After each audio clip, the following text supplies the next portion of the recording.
Aqui que eu tenho meu ponto de contato e também de divergência com o André Urani, que eu aqui não estou representando, mas substituindo.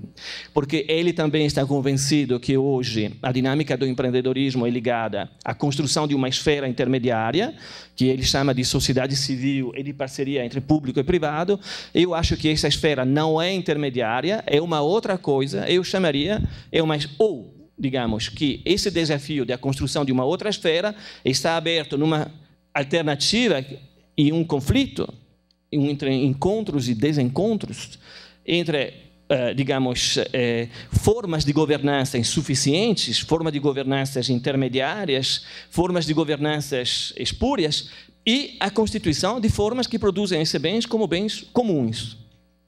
Eu acredito que a qualidade dos bens que sejam público-privados e comuns vai definir as formas de mistura, de hibridização entre capital fixo e capital variável, como a gente falava, usando terminologia marxista, né? Entre produção e circulação, para usar uma terminologia mais atual. Quando o trabalho ele é produtivo diretamente na polinização, né? A circulação, ir de flor em flor, se torna imediatamente produtivo e mistura esses dois momentos.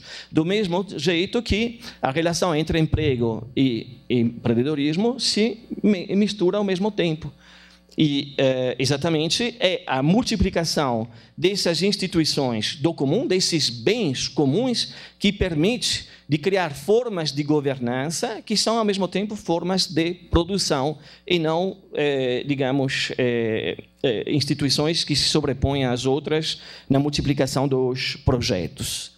De onde vêm esses bens comuns? Bem, esses bens comuns que proliferam nos territórios produtivos, eles têm, a gente pode defini-los a partir de três dinâmicas. Primeiro, das formas de mobilização social e produtiva em ato, aquelas que já existem. Aquela que a professora Helena dizia, o importante não é dizer aos territórios o que tem que fazer, mas reconhecer o que eles já fazem. E, bem, então, eles estão exatamente nas dinâmicas, né, da informalidade, do empreendedorismo individual, das iniciativas em rede de todos os tipos, legais, ilegais, até criminais, que caracterizam as dinâmicas produtivas dos territórios. Eles estão nas políticas públicas gerais, de tipo transversal, e nas políticas públicas ad hoc. Aqui eu vou pular, para terminar com a minha provocação, para dizer o seguinte, e tentar exemplificar a provocação inicial que pegou como referência o artigo do Fábio José Ferreira da Silva de hoje. Tiveram nos últimos 10 anos 3 políticas que foram se acumulando sem querer e que, a meu ver, são políticas dos territórios produtivos. Uma é o Bolsa Família. Na medida que o trabalho se torna um trabalho polinizador de relação social que produz formas de vida a partir de formas de vida, o reconhecimento, quer dizer, a distribuição de renda para os pobres como foco inicial, mas a distribuição de renda como renda universal é a maneira de reconhecer a dimensão produtiva da própria vida nas suas relações sociais. E vejam bem, o Bolsa Família tem que ser incondicional. Aqueles que escrevem que tem que ser condicional, eles têm que chamar os assistentes sociais. Trabalhei 10 anos na Escola de Serviço Social, tem que ver o que é quando alguém perde o Bolsa Família. Qual é a família que não consegue colocar os seus filhos na escola com uma determinada frequência? É aquela que mais precisa, aquela mais vulnerável. Essas famílias que são excluídas do cadastro, porque não conseguem ficar dentro daquela taxa de frequência, elas vão criar o Cracolândia da vida. É absurdo a condicionalidade. O fato de insistir em cobrar a frequência escolar é uma outra função. O que é importante, o Bolsa Família reconhece a dimensão produtiva da vida, é o fato que toda família tem direito a não pensar apenas ao básico.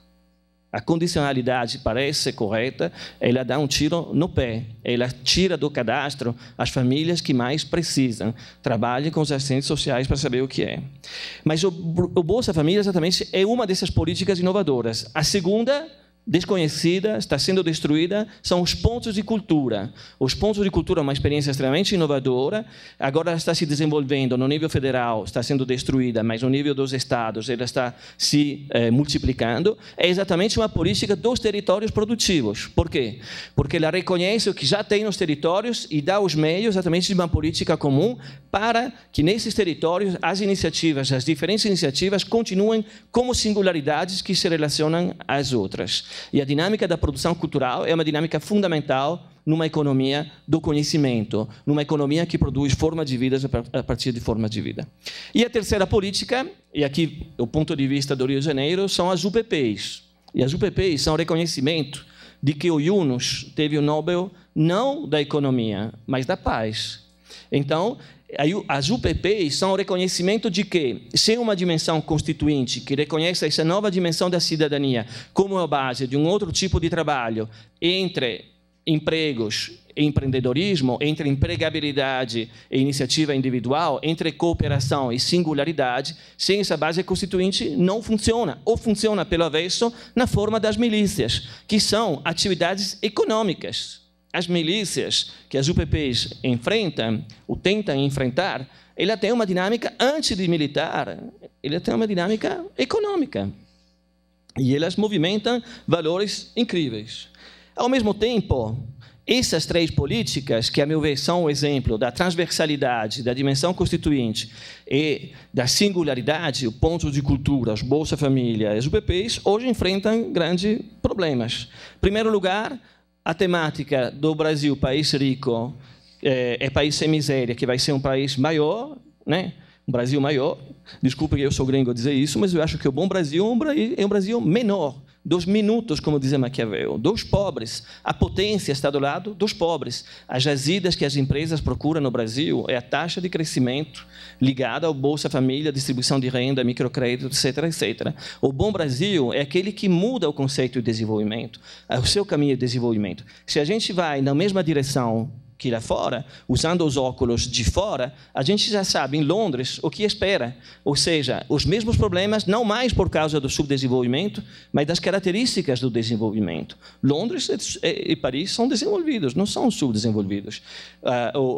Os motins e a violência não é determinado pelo subdesenvolvimento, mas pelo tipo de desenvolvimento. A gente tem que criar outra coisa, isso significa colocar no cerne uma política dos pobres, como o Bolsa Família fez.